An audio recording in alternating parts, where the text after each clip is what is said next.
Irfan, 7-7 overs का ये match था और पाकिस्तान की अगर परफॉर्मेंस की बात की जाए ओडीआई में, उसको देखते हुए एक्सपेक्टेशंस बड़ी हाई थी।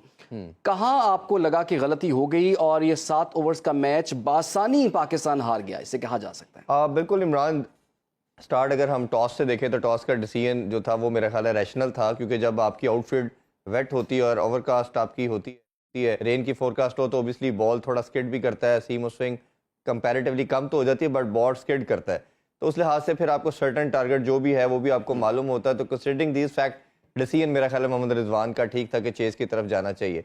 बॉलिंग की तरफ अगर पहले बात करें तो हमारे बॉलर्स ने जो लेंथ थी वो अच्छी ऑप्ट नहीं की।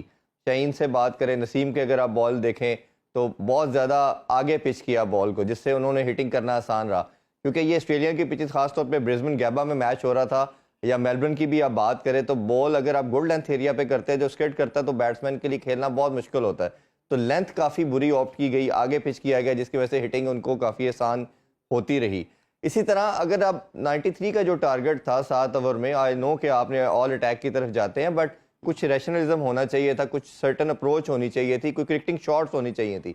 हर बंदे ने उठा के खेलने वाली शॉट खेली, हर बॉल पे छक्का लगाने की अप्रोच देखी हमने ऑस्ट्रेलिया की बैटिंग लाइनअप, तो उन्होंने अकॉर्डिंग टू द मेरिट भी खेले बॉल को, बॉल उनसे भी डॉट हुई, बट इस तरह की हिटिंग नहीं की जो पाकिस्तान ने की। और अब ये देखें कि हमारे पहले जो 6 बैटर थे, टॉप 6 बैटर, कोई भी डबल फिगर में दाखिल नहीं हो सका। तो जब आप 93 चेस कर रहे हो या कोई भी टारगेट हो, जब आपके 6 के 6 बैट्समैन जो आप प्रॉपर बैट्समैन आपने खिलाए और कोई भी डबल फिगर में नहीं आ सका, तो फिर ऑब्वियसली आपको नजर आता है कि आप टारगेट चेज नहीं कर पाएंगे।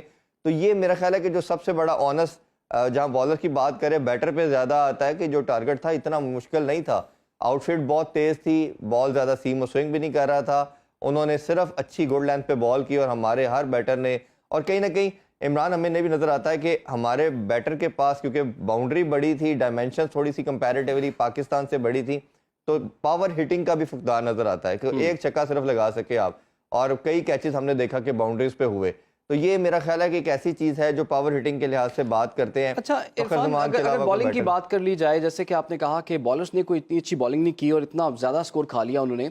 हारिस रऊफ की अगर बात करें हम, तो पहला ओवर तो उन्होंने बड़ा अच्छा कर दिया, लेकिन दूसरे ओवर में बड़ी ठीक ठाक कसर निकाल दी और आपने देखा कि 2-3 बड़ी स्लो बॉल्स उन्होंने की और बैटर ने बड़ा अच्छा रीड करके उनको वो बाउंड्री के पार फेंका। देखिए, ये मॉडर्न डे क्रिकेट की ना डिमांड ये है कि आपको काफ़ी साइंटिफिक चीज़ें हो चुकी हैं, आप प्रेडिक्टेबल जब भी होंगे आपको रन्स होंगे। कुछ बैटर ने, बॉलर्स की बात करें, उन्होंने जैसे नसीम ने और शाहीन ने आगे पिच की, वो हिटिंग होती रही। पहला ओवर आपने जिस तरह बताया बड़ा ज़बरदस्त हारिस रऊफ ने किया, गुड लेंथ पे सबसे अच्छा हिट वो करते हैं। ओडीआई की एग्जाम्पल हमारे सामने है।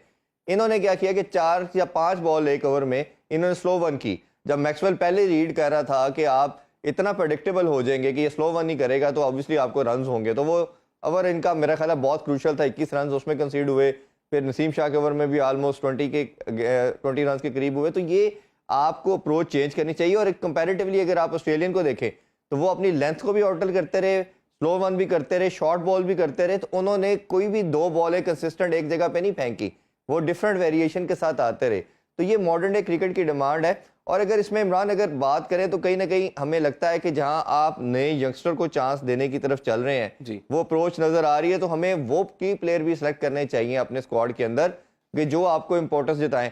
एक तो हम ये है कि हर सीरीज आप 1.5-2 साल का स्पैन देख लें, कोई भी सीरीज हम खेल रहे हैं पहला मैच हम हार जाते हैं, ये मुझे नहीं समझ आ रही कि क्या हमारी अप्रोच है। T20 देख लें, ओडीआई देख लें, हमारी स्ट्रेटेजी तो नहीं है पहला मैच हमने हारना ही है और फिर जाके गेयर अप होते हैं। अभी रिसेंट आप देख लें, ओडीआई सीरीज भी और टेस्ट सीरीज भी, पहला हार के फिर मोमेंटम गेन किया। फिर दूसरा ये है कि आपका सबसे अच्छा परफॉर्मर T20 के अंदर आज लोग बड़े रन नहीं किए, वो साइम अयूब था। जब फखर जमान आपके पास एक पावर हिटर था और आपका स्क्वाड में वो नहीं पार्ट था, तो आपने, ठीक है हम मानते हैं, मैं सबसे ज्यादा इसका एंडोर्स करता हूँ इस बात को कि आपके न्यू टैलेंट को आपने चांस देना, उनको लेके चलना, बट आप कहीं ना कहीं अपने कॉम्बो बनाते हैं। आपके बिल्कुल, जैसे कि आप कह रहे हैं ओडीआई में जो की परफॉर्मर थे हमारे, उनको तो स्क्वाड में शामिल ही नहीं किया गया। साइम की आपने बात की, अब्दुल्ला शफीक की भी मैं मिसाल देना चाहूंगा, तो इन दोनों प्लेयर्स को स्क्वाड में शामिल क्यों नहीं किया गया? बिल्कुल यही बात 100% मैं आपसे एग्री करता हूं कि ऐसे ही होना चाहिए कि आपके ये 2 प्लेयर, साइम का मैं ज्यादा बात इसलिए कर रहा हूं कि चले अब्दुल्ला शफीक जरा टाइम लेता है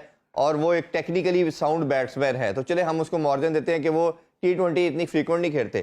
साइम अयूब की तो असल में जो उनका कहना चाहिए क्रेडिट पे है ही T20, और चाहे वो लीग क्रिकेट की बात करें, पीएसएल देखें, हर जगह पे इवन उनके टेस्ट के ऊपर ये डिबेट होती रही कि ये T20 प्लेयर है तो इसको क्यों टेस्ट और ओडीआई खिलाया जा रहा है। तो जब वो उसका अपना असल फॉर्मेट, लेकिन इरफान, उसकी जिस थी वो खिलाया नहीं गया। बाबर और रिजवान के बारे में भी तो यही कहा जाता है वो आके थोड़ा टाइम लेते हैं, लेकिन आज तो उन्होंने कोई टाइम नहीं लिया। बाबर 3 पे आउट हो गए, रिजवान 0 पे आउट हो गए। आज तो 6 के 6 बैटर किसी ने भी टाइम नहीं लिया। जैसे मैं पहले शुरू में बात कर रहा था कि आपको अकॉर्डिंग टू सिनेरियो सिचुएशन के मुताबिक और बॉल को अकॉर्डिंग टू द मेरिट खेलना पड़ता है।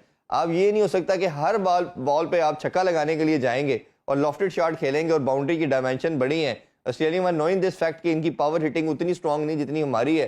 आपने देखा मैक्सवेल का, स्टोइनिस का देख लें, उनके छक्के इजीली बाहर जाते रहे। हमारे जितने भी थे वो अगर छक्का एक लगा भी तो बड़ी मुश्किल से रोप से बाहर गया। तो ये आपको बताता है कि कहीं ना कहीं हम इस चीज़ में लैग करते हैं और इसको डेवलप करना पड़ेगा। जो पहले हम बात कर रहे थे कि जो आपके प्लेयर जिस सर्टन फॉर्मेट में परफॉर्म करते आ रहे हैं उसको कंटिन्यू दें, कंटिन्यूसली उसको चांस दें। ये उसकी अपनी रिकग्निशन थी, उसकी अपनी फोटे था ये साइम अयूब का T20।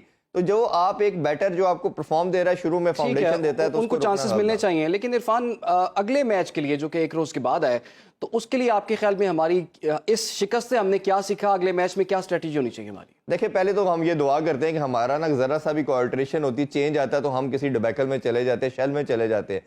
तो पहले तो बारिश ना हो।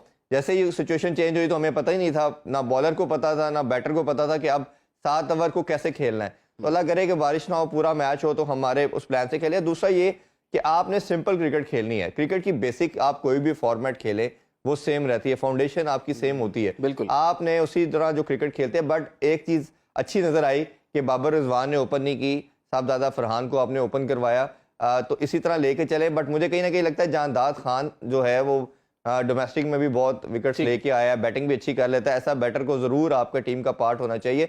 2 कीपर को खिलाना मुझे कोई कहीं से भी लॉजिकल डिसीजन नहीं नज़र आ रहा। हसीबुल्ला भी खिला रहे हैं, फिर आप रिजवान भी है, तो हसीबुल्ला की जगह जानदाद को आप लेंगे। एक तो आपकी बॉलिंग के अंदर भी वैरायटी ऐड हो जाएगी, राइट, और आपकी बैटिंग में भी अच्छी खासी स्ट्रेंथ, बॉलिंग में भी वैरायटी आ जाएगी और बैटिंग में भी आपकी स्ट्रेंथ आ जाएगी। बहुत बहुत शुक्रिया आपका इरफान ज़हीर। और जैसे कि आप ये भी कह रहे थे कि शायद पाकिस्तानी जो प्लेयर्स हैं वो जहन बना के बैठे होते हैं कि 20 ओवर्स का ये मैच है तो 20 ओवर्स की एक स्ट्रेटजी है और जहन में एक स्कोर उन्होंने रखा होगा। लेकिन जब 7 ओवर्स का ये मैच हुआ तो तब क्या करना था, तब किसी के समझ में कुछ नहीं आ रहा था। बहरहाल पाकिस्तान को पहले T20 में शिकस्त का सामना करना पड़ा।